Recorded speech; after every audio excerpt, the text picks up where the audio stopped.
नमस्कार, मैं प्रोफेसर सतीश चंद्र झा अपने चैनल में आपका पुनः स्वागत करते हैं। यूं तो संपूर्ण विश्व में यूरोपीय सभ्यता एवं संस्कृति के वर्चस्व के कारण लोग 1 जनवरी को नए वर्ष का शुभारंभ मानते हैं, आगमन मानकर खुशियां मनाते हैं। परंतु हिंदू सभ्यता एवं संस्कृति में विश्वास करने वाले लोग हमारे भारत में चैत्र माह के शुक्ल पक्ष की प्रतिपदा तिथि को नववर्ष का प्रारंभ मानते हैं। यह दिवस हिंदू समाज के लिए अत्यंत ही महत्वपूर्ण माना गया है, क्योंकि नए वर्ष के पंचांगों का प्रारंभ इसी दिन से माना जाता है एवं हर प्रकार के शुभ कार्य, उत्सव, यज्ञ, अनुष्ठान के लिए शुभ मुहूर्त का निश्चय किया जाता है। अतः इस नए वर्ष के आईने में सभी ग्रहों के प्रतिबिंब को देखने के बाद यह ज्ञात होता है कि तुला राशि के लिए यह वर्ष अत्यंत ही खुशियों भरा रहने वाला है। जीवन में उतार चढ़ाव तो आते रहते हैं। यदि संघर्ष न हो तो जीवन में फिर आनंद कहां आती है। और यदि संघर्ष के उपरांत हमें सफलता मिल जाए, यदि हम जीत जाएं, तो उस जीत की एक अलग ही खुशी होती है।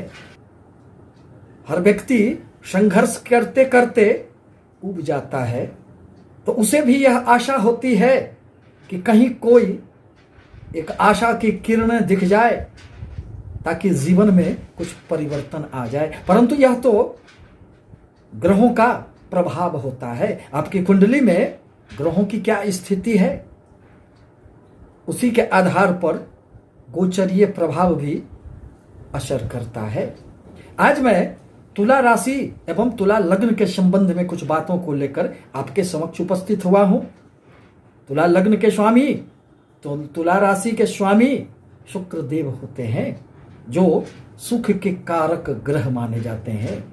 भौतिक सुखों की प्राप्ति के लिए शुक्र देव ही इस धरती पर लोगों को प्रसन्नता प्रदान करते हैं।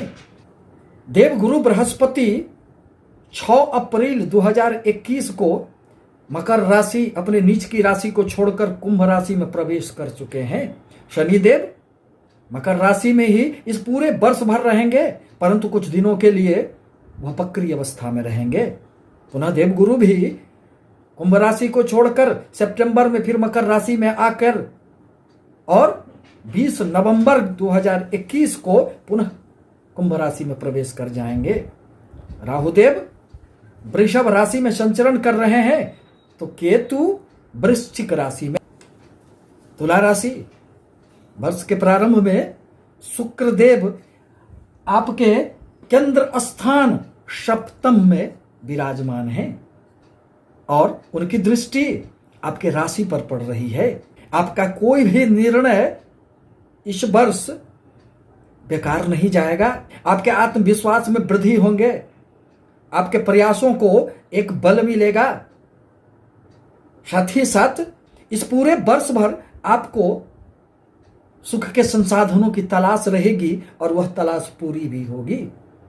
अब जहां तक आपके धन भाव का प्रश्न है, तो आपके धन भाव के स्वामी मंगल देव बनते हैं, जो वर्ष के प्रारंभ में आपके अष्टम भाव में राहु के साथ अंगारक दोष का निर्माण कर रहे हैं।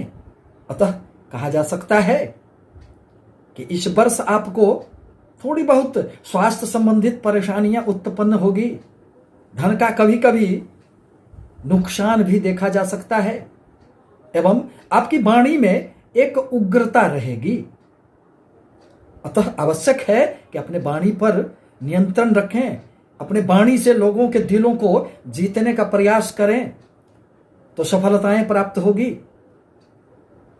साथ ही साथ चोट चपेट की आशंकाएं भी दृष्टिगोचर हो रही है। अतः वाहन सावधानी पूर्वक चलाना आपके लिए आवश्यक होगा। परंतु आकस्मिक धन लाभ की संभावनाएं बनी हुई रहेगी। 9 ग्रहों में देवगुरु बृहस्पति को अत्यंत ही शुभ ग्रह माना जाता है, जो किसी भी व्यक्ति के लिए धन, संतान, शिक्षा, पति पत्नी के रिश्ते, विवाह, भाग्य, कर्म एवं लाभ के कारक माने जाते हैं। अतः यदि आपके कुंडली में देवगुरु की अच्छी स्थिति हुई तो जीवन में अनायास ही सभी प्रकार की सफलताएं प्राप्त हो जाती है। परंतु यदि देवगुरु बृहस्पति आपके 6ठे, 8वें, 12वें भाव में हुए तो जीवन में हमेशा ही रुकावटों का सामना हमें करना पड़ता है। जहां तक गोचरीय प्रभाव का प्रश्न है तो देवगुरु बृहस्पति आपके 5म भाव में संचरण कर रहे हैं, जो विद्या, बुद्धि, संतान का भाव होता है। अतः इस भाव में देवगुरु बृहस्पति हमेशा शुभ परिणाम ही देते हैं। आपके संतानों की वृद्धि होंगे, शिक्षा में निश्चित रूप से सफलताएं प्राप्त होगी। यदि उच्च शिक्षा की भी आपकी कोई भी मनोकामना है तो उसमें भी आपको राह मिलते नजर आएंगे, क्योंकि देवगुरु की 5वीं दृष्टि आपके भाग्य भाव पर पड़ रहे हैं। वह उच्च शिक्षा का भाव भी होता है, अतः भाग्य का साथ मिलेगा। अपने पिता से आपको सहयोग प्राप्त होंगे, यात्राओं का योग बनेगा। परंतु अपने बुजुर्ग, गुरु समान व्यक्तियों का सम्मान करना आपके लिए आवश्यक होगा। देवगुरु बृहस्पति की 7वीं दृष्टि आपके लाभ भाव पर पड़ने जा रहे हैं। अतः सितंबर तक देवगुरु बृहस्पति के प्रभाव से आपको अनेक स्रोतों से निश्चित रूप से लाभ की संभावनाएं बनेंगी और प्राप्त होंगे। साथ ही साथ जहां से आपने उम्मीद भी छोड़ रखा था, वहां भी अगर किसी प्रकार के धन आपके फंसे हुए थे तो वह भी अब आपको मिल जाएंगे। आपकी कोई भी इच्छाएं इस अवधि में पूर्ण होंगे। बड़े भाई बहनों से भी आपको सहयोग प्राप्त होंगे एवं मित्र की सहायता से, मित्रों के सहयोग से आपके जीवन में हर प्रकार के रुके हुए कार्य इस अवधि में अब पूर्ण हो जाएंगे। प्रेम संबंधों के लिए यह समय अत्यंत ही सुखद रहने वाला है। आपके शनिदेव केंद्र स्थान 4th भाव में स्वगृही बैठकर सस नाम का राजयोग बना रहे हैं। परिणामतः इस अवधि में यदि आप चुनाव से जुड़े हुए हैं, यदि आप राजनीति के क्षेत्र से जुड़े हुए हैं तो आपको निश्चित रूप से उन्नति होंगे। इस वर्ष भूमि, भवन, वाहन का सुख निश्चित रूप से आपको प्राप्त होगा। परंतु शनि के आपके 10म कर्म स्थान पर भी दृष्टि पड़ रहे हैं, जहां चंद्रमा की राशि है, और चंद्रमा एवं शनि में शत्रुता रहने के कारण कभी कभी आपके मन में कुछ अशांति का भाव पैदा होगा। मन में एक अकेलापन का भाव जागृत होगा, मन में झुंझलाहट होगी, धैर्य की कमियां दृष्टिगोचर होगी। परिणामतः आपके कर्म क्षेत्र में भी आपको परेशानियों का सामना करना पड़ सकता है। अतः आवश्यक है कि आप धैर्य बनाकर रहें। तो शनिदेव आपको निश्चित रूप से इस वर्ष खूब सफलताएं देंगे। ये वर्ष के आरंभ में सूर्य का 6ठे भाव में बैठना यह संकेत दे रहा है कि इस वर्ष आप अपने शत्रुओं पर निश्चित रूप से विजय प्राप्त करेंगे। किसी भी प्रकार का यदि आप ऋण लेना चाहते हैं तो उसमें भी आपको निश्चित रूप से सफलताएं प्राप्त होगी। एवं न्यायालय में भी यदि किसी भी प्रकार के कोई केस चल रहे हो तो उसमें भी सफलताएं प्राप्त होगी। प्रतियोगिता परीक्षाओं में भी सूर्य के प्रभाव से आपको सफलताएं प्राप्त होगी। वर्ष के प्रारंभ में आपके 7म भाव, जिसके स्वामी मंगल देव बनते हैं, जो 8म भाव में विराजमान हैं, अतः थोड़ी बहुत व्यापार में रुकावटों का सामना करना पड़ सकता है। साथ ही साथ पति पत्नी के मध्य वैचारिक मतभेद हो सकते हैं। आपके अहंकार के कारण, आपके क्रोध के कारण, आपकी वाणी में उग्रता के कारण कभी कभी व्यापारिक गतिविधियों में भी परेशानियां उत्पन्न हो सकती है एवं दाम्पत्य जीवन में भी आपको परेशानियों का सामना करना पड़ सकता है। परंतु वर्ष के प्रारंभ में वहां शुक्र एवं चंद्रमा 2 शुभ ग्रह विराजमान हैं, जिससे यह संकेत प्राप्त होता है कि आपको बहुत अधिक समस्याओं का सामना नहीं करना पड़ेगा। आपके दृढ़ इरादे एवं इच्छा शक्ति के कारण इस वर्ष आप खूब सफलताओं को प्राप्त करेंगे।